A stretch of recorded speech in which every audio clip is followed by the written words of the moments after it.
Hello everyone, very very good morning. कैसे हो? Hope करता हूँ आप सब लोग अच्छे ही होंगे। सो फ्रेंड्स, संस्कृत लैंग्वेज की स्पेशल वीडियो में आप सभी लोगों का बहुत बहुत स्वागत है। आज की इस वीडियो में हम लोग सॉल्व करेंगे संस्कृत लैंग्वेज के टॉप 30 क्वेश्चन, और ये सारे के सारे क्वेश्चन 8 जनवरी 2020 के यूपी टेट के एग्जाम में पूछे गए हैं। ओके, तो पूरे प्रश्नों को ध्यान से देखना है। हो सके तो इन प्रश्नों को आप लोग नोट कर लेना। इसकी पीडीएफ आपको टेलीग्राम ग्रुप पे मिल जाएगी, लिंक वीडियो को डिस्क्रिप्शन बॉक्स में दे दिया हूँ। ओके, सबसे पहले हम प्रीवियस ईयर के जो है क्वेश्चन सॉल्व करेंगे, कम से कम 5 साल के। उसके बाद जितना सिलेबस दिया है सारे के सारे जो है टॉपिक वाइज हम पढ़ेंगे, उसके बाद प्रैक्टिस सेट लगाएंगे। ओके, चलिए क्लास को स्टार्ट किया जाए। सभी लोग एक बार कमेंट बॉक्स में बताएंगे वॉइस क्लियर आ रही है।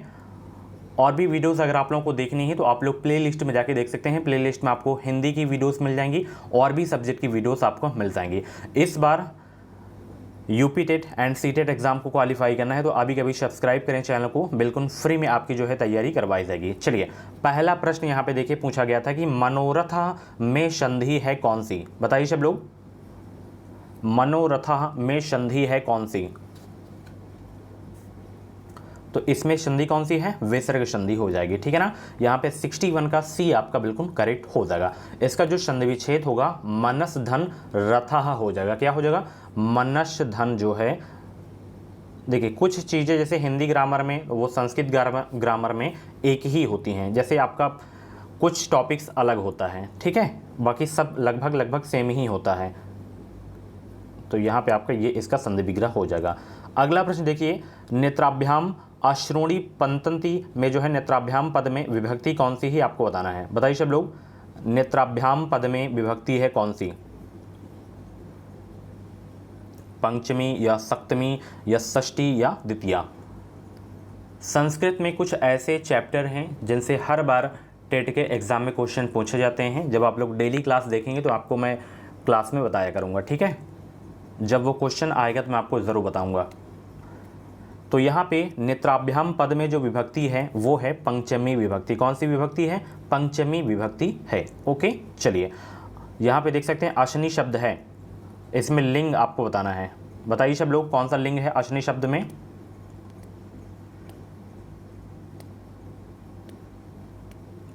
तो अशनि का जो अर्थ होता है हिंदी में वो क्या होता है? वज्र होता है, ठीक है। तो ये एक कौन सा शब्द हो जाएगा? पुल्लिंग शब्द आपका हो जाएगा। यहाँ पे आपका बी वाला बिल्कुल करेक्ट हो जाएगा। अगला प्रश्न यहाँ पे देख सकते हैं, बहुत ही इंपॉर्टेंट क्वेश्चन है, इसमें आपको वाच्य बताना है। तया नप्रो नुगमंते में वाच्य आपको बताना है। भाववाच्य, कृतवाच्य या कर्मवाच्य या उपयुक्त में से कोई नहीं। और तैयारी में आप लोग अभी से लग जाएं। फॉर्म आपको जो है नवंबर में हर हाल में देखने को मिल जाएगा, और सी टेट का फॉर्म आपको इसी मंथ में देखने को मिल जाएगा। तो तैयारी आप लोग अभी से शुरू कर दें, क्योंकि अगर हम अक्टूबर का इधर 10 दिन ले लें, ठीक है, 10 दिन ले लें, और उधर आपका नवंबर दिसंबर, तो 2 महीने मोटे मोटे आपके जो है समय आपके पास हैं। मोटा मोटा अगर हम ऐड करें तो 2 महीने मात्र आपके पास समय है तैयारी करना। तो 2 महीने में आप लोग जो है अपनी बढ़िया तरीके से तैयारी कर सकते हैं आप लोग।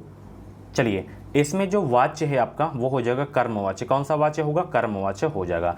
अगला प्रश्न यहाँ पे देख सकते हैं, यूप दारु पद में समास कौन सा है? यूप दारु पद में समास कौन सा है? द्वंद्वः या अव्ययीभावः या तत्पुरुषः या बहुव्रीह्यः?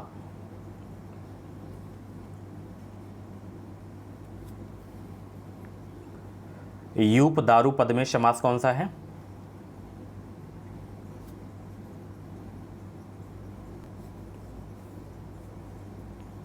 तो इसमें आपका समास होगा तत्पुरुषः समास, ठीक है। 65 का बी आपका बिल्कुल करेक्ट हो जाएगा। जिस समास में उत्तर पद का जो अर्थ होता है वो प्रधान होता है, उसे क्या कहते हैं? तत्पुरुष समास कहते हैं। ओके, और जिस समास में उभय पद यानी कि दोनों पद आपके जो है प्रधान होते हैं उसमें द्वंद्व समास होता है। ओके, और जिसमें पूर्व पद प्रधान होता है वो कौन सा? अव्ययी भाव होता है। चलिए, अगला प्रश्न यहाँ पे देख सकते हैं, गोधूम शब्द का अर्थ क्या है? देखिए, संस्कृत में जैसे एक चैप्टर में बता दे रहा हूँ, जैसे संख्याएं जो होती हैं उनको संस्कृत में लिखना आना चाहिए। पिछली बार के 2021 वाले जो पेपर में संस्कृत संख्याएं से जो क्वेश्चन पूछा गया था, 3 क्वेश्चन पूछा गया था। जैसे 1 को संस्कृत में क्या कहते हैं, 2 को क्या कहते हैं, बस 100 तक आपको याद करना है, बस 100 तक। और मैं आपको कराऊंगा बिल्कुल फ्री में, यूट्यूब पे ही पूरा कंटेंट आपको दिया जाएगा। तो इसलिए कराऊंगा, सब्सक्राइब करके जुड़ जाएं। कोई भी बुक आपको परचेज नहीं करना है तो चैनल से ही आप लोग जो है अपनी तैयारी कर सकते हैं, वीडियो से ही। जो भी क्लास होंगी उसकी PDF आपको बिल्कुल फ्री में मिलेगी। टेलीग्राम ग्रुप को ज्वाइन कर ले ज़रूर से ज़रूर, वहाँ पे आपको मिल जाएगी। तो गोधूम शब्द का अर्थ क्या होता है? गेहूँ होता है। क्या होता है? गेहूँ। चलिए अगला प्रश्न देखिए, विसर्ग संधि का उदाहरण कौन सा है इसमें? बताइए सब लोग, विसर्ग संधि का उदाहरण कौन सा है? लैंग्वेज 2 में अगर आपको संस्कृत लेना है तो आप लोग देख सकिए, यहाँ पे देखिए 2020 का पेपर है, किस तरीके के क्वेश्चन यहाँ पे पूछे गए हैं। आप लोग अपना लेवल चेक कर सकते हैं। अगर समझ में आ रहा है तो लैंग्वेज 2 में आप लोग संस्कृत ले सकते हैं, ठीक है। और ये दोनों लेवल के लिए वीडियो है। ये पूछा तो गया है प्राइमरी के ही पेपर में क्वेश्चन, बट दोनों लेवल के लिए, क्योंकि क्वेश्चन तो अलग नहीं होंगे। वही पैसे जूनियर में पूछता है, वही चैप्टर आपका प्राइमरी में है, वही आपका जूनियर में है, तो दोनों लेवल के लिए ये क्लास है, ठीक है ना। जैसे आपका लैंग्वेज 1 हो गया, लैंग्वेज 2 हो गया, जब भी मेरी वीडियो आए वो सभी दोनों लेवल के लिए है, ओके ना। चलिए CDP की क्लास है तो वो भी दोनों लेवल के लिए है। चलिए विसर्ग संधि का उदाहरण इसमें जो आपका है डियर, वो कौन सा हो जाएगा? नमस्ते, ठीक है। चलिए बहुत अच्छे, वेरी इंपॉर्टेंट क्वेश्चन था आपके एग्जाम के लिए। अगला प्रश्न यहाँ पे देख सकते हैं आप लोग, बहुत इंपॉर्टेंट क्वेश्चन है। स्पर्श संज्ञक वर्णों की संख्या है कितनी? स्पर्श संज्ञक वर्णों की संख्या कितनी है? कल वाली अगर आप लोग वीडियो देखे होंगे तो ये क्वेश्चन आप लोग कर लिए होंगे। 25 होती है, कितनी?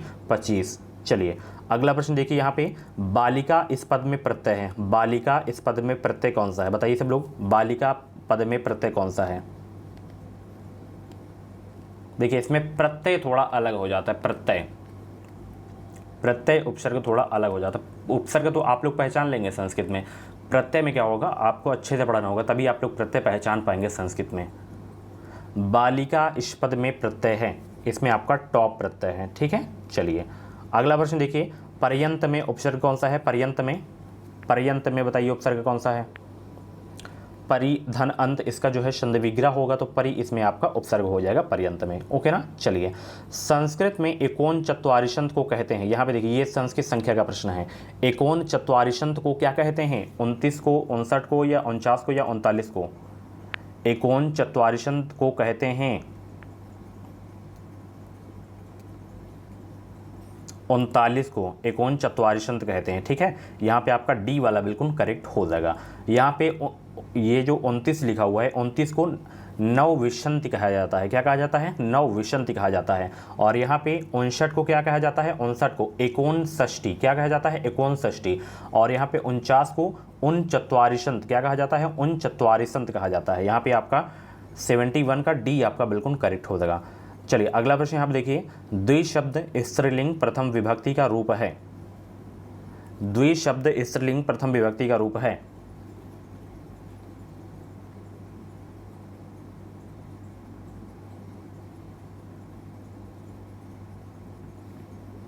तो यहाँ पे प्रथम पूछा है तो द्वे आपका हो जाएगा, ठीक है।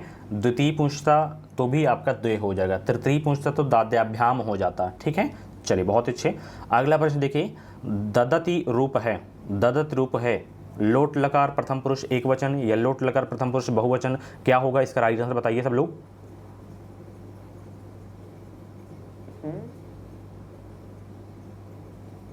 बहुत अच्छे, 73 का जवाब देने का प्रयास करेंगे तो यहाँ पे आपका ददत रूप आपका हो जाएगा लट लकार प्रथम पुरुष और बहुवचन आपका हो जाएगा। 73 का डी आपका बिल्कुल करेक्ट हो जाएगा। चलिए गुरुपदेशः शब्द में संधि आपको बताना है। गुरुपदेशः शब्द में संधि आपको बताना है। इसका संधि विच्छेद क्या होगा? गुरु धन उपदेश हो जाएगा। क्या हो जाएगा? गुरु धन उपदेश। तो यहाँ पे आपका उ प्लस उ आ रहा है ना, तो यहाँ पे कौन सी संधि हो जाएगी? दीर्घ संधि हो जाएगी। उ प्लस उ बराबर क्या आएगा? यहाँ पे बड़ा उ आएगा, सॉरी यहाँ पे छोटा उ आएगा, ठीक है। तो यहाँ पे कौन सी संधि होगी? दीर्घ संधि हो जाएगी, ओके ना। चलिए बहुत अच्छे। उपसर्ग है कुत्र, यत्र, परा या यदा, इसमें उपसर्ग कौन सा है बताना है आपको। जैसे यहाँ पे हम लिख दें पराजय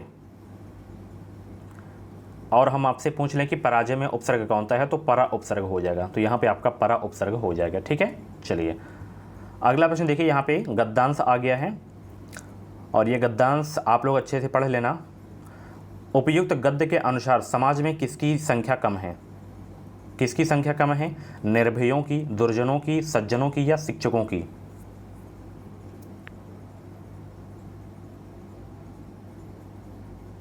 तो यहाँ पे दुर्जनों की जो है संख्या कम है। ठीक है, चलिए। उपयुक्त तो गद्य के अनुसार जो है दुष्ट लोग समाज में क्यों प्रबल दिखते हैं? देखिए, जब भी गद्यांश पद्यांश आए तो आपको उसी गद्यांश से इसका उत्तर निकालना है, एक्स्ट्रा माइंड आपको यूज नहीं करना है। 77 का जवाब दीजिए।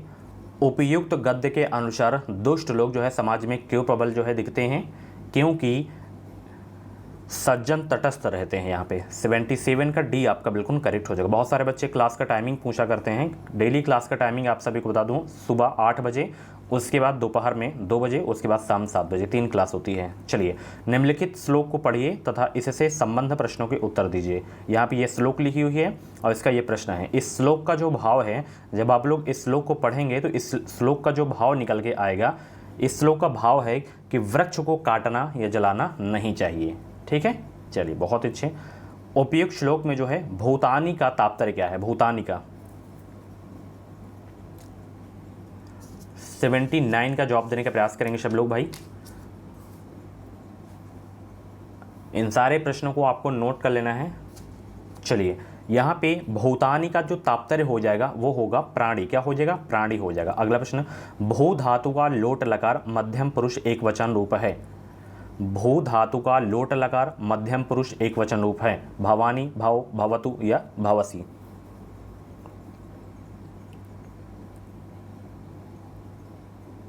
तो यहाँ पे भू धातु का लोट लकार मध्यम पुरुष एक वचन जो रूप होगा भव हो जाएगा। ठीक है, चलिए। सर्वनाम शब्द आपको इसमें बताना है। यहाँ पे स्थूला हो गया, प्रातः हो गया, पुत्राः हो गया, सर्वाः हो गया। यहाँ पे सर्वनाम शब्द कौन सा है आपको बताना है।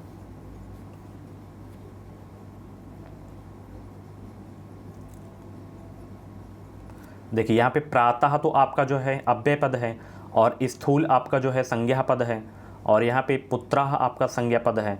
तो यहाँ पे सर्वः जो है आपका होगा, ये सर्वनाम शब्द है आपका। ठीक है, चलिए, बहुत अच्छे। कुज्जर क्या है? कुज्जर शब्द का अर्थ क्या है? कुज्जरः शब्द का अर्थ क्या है? जैसे कुछ पशु हो गए, पक्षी हो गए, रिलेटिव नेम्स हो गए, तो उनको संस्कृत में आपको आना चाहिए। ठीक है, ये सब मैं पढ़ाऊंगा, इनसे मतलब प्रश्न आते ही आते हैं। मैं बताया ना, टेट में कुछ ऐसे चैप्टर होते हैं हर सब्जेक्ट में, 5 सब्जेक्ट में, जिनसे हर बार का नियम है अगर क्वेश्चन ना आए तो बेकार है। ठीक है ना, इसीलिए कह रहा हूँ कि एक भी वीडियो आपसे छूटनी नहीं चाहिए। जितनी भी क्लास हो, हर एक क्लास को देखना है आपको, और जो मैं क्वेश्चन आपको बताऊँ कि हाँ इसे नोट करना है तो उसे आप लोग नोट कर लिया करें। अभी आपको नहीं समझ में आ रहा है ना, जब आप लोग तैयारी करेंगे, 1-1.5 महीने तैयारी करेंगे, तो आपको समझ में आएगा कि हाँ ये क्वेश्चन पूछे जाते हैं। आप लोग प्रैक्टिस सेट में बार बार देखेंगे वही प्रश्न को। ठीक है, तो अभी आप लोग एक विश्वास के साथ देखें क्लास को, और PDF ज़रूर डाउनलोड किया करें। आप लोग टेलीग्राम नहीं यूज करते हो तो यूज करिए, डाउनलोड करिए। चलिए, कुज्जर शब्द का जो अर्थ होता है डियर, वो क्या होता है? हाथी होता है। क्या होता है? हाथी होता है। ठीक है, सर्प का सभी का पता है, सांप हो जाएगा। ठीक है, चलिए, बहुत अच्छे। अगला प्रश्न, मात्र शब्द का तृतीया विभक्ति एक वचन रूप में होता है। मात्र शब्द का तृतीया विभक्ति एक वचन में रूप होता है। मात्रा हो जाएगा। क्या हो जाएगा? मात्रा। चलिए, सुबंधु की रचना है। सुबंधु की रचना है।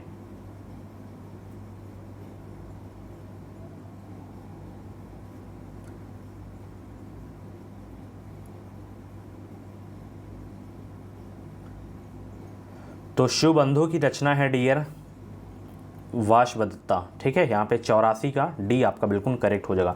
जैसे यहाँ पे मेघदूतम, ये जो है कालिदास जी की है। किनकी है? कालिदास जी की।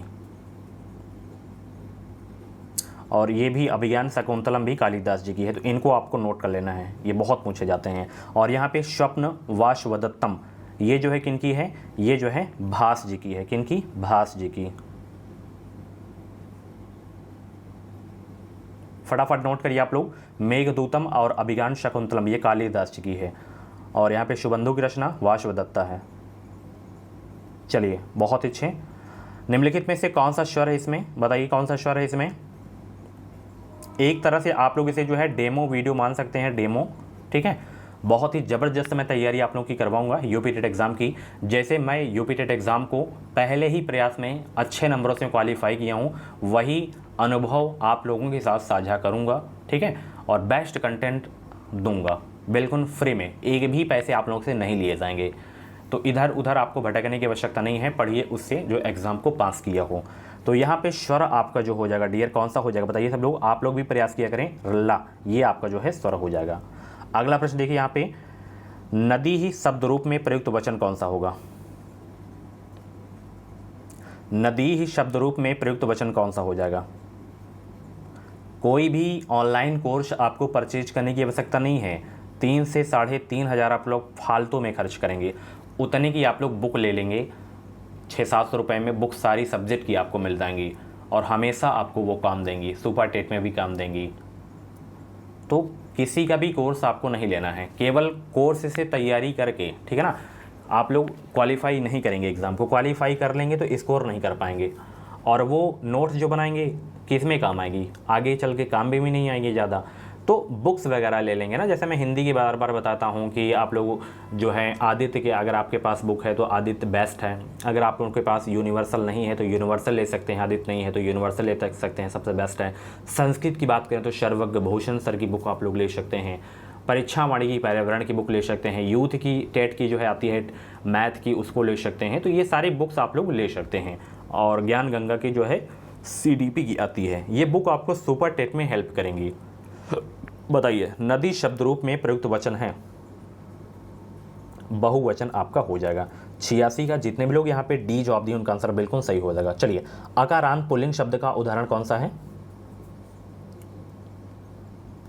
रामः हो जाएगा, क्या हो जाएगा? रामः। अगला प्रश्न, प्रेजिते में संधि है कौन सी? प्रेजिते में, प्रेजिते में संधि कौन सी भाई? यहाँ पे पर रूप हो जाएगा, ठीक है। चलिए अगला प्रश्न देखिए, वा वर्ण का उच्चारण स्थान किससे है? देखिए, उच्चारण स्थान से 100% आपको लैंग्वेज 1 हिंदी में, लैंग्वेज 2 संस्कृत में आपको देखने को मिलेंगे, ठीक है। वा वर्ण का उच्चारण स्थान है दंतोष्ट हो जाएगा, ठीक है। पा वर्ग का उच्चारण स्थान ओष्ठ से होता है, और तालु का जो है चा वर्ग का से होता है, और इसका जो है ता वर्ग का, ठीक है। चलिए बहुत अच्छे। घोटने के लिए उपयुक्त संस्कृत शब्द है, जैसे यहाँ पे घोटने को संस्कृत में क्या कहते हैं, पूछ लिया ना, बताइए। इनसे क्वेश्चन हर बार आते हैं टेट में। तो ये घुटने के लिए जो उपयुक्त संस्कृत शब्द हो जाएगा वो हो जाएगा जानू, क्या हो जाएगा? जानू हो जाएगा, ठीक है। सो फ्रेंड्स, ये थे आपके जो है संस्कृत के टॉप 30 क्वेश्चन, जो कि 8 जनवरी 2020 के टेट के एग्जाम में पूछे गए थे, ठीक है। तो इन सारे प्रश्नों को आपको करना क्या है? नोट कर लेना है, ठीक है। और 2-4 कॉपी वगैरह ले लीजिए अच्छी से, थोड़ा मोटी, जो भी क्वेश्चंस मैं करवाऊँ उनको आपको नोट करना है। प्रीवियस क्वेश्चन तो हर एक प्रश्न आपको नोट कर लेना है, ओके ना। चलिए, थैंक यू सो मच। सभी लोग कमेंट बॉक्स में जय माता दी जरूर लिख देंगे। मिलते हैं अगली वीडियो पे, बाय बाय, टेक केयर।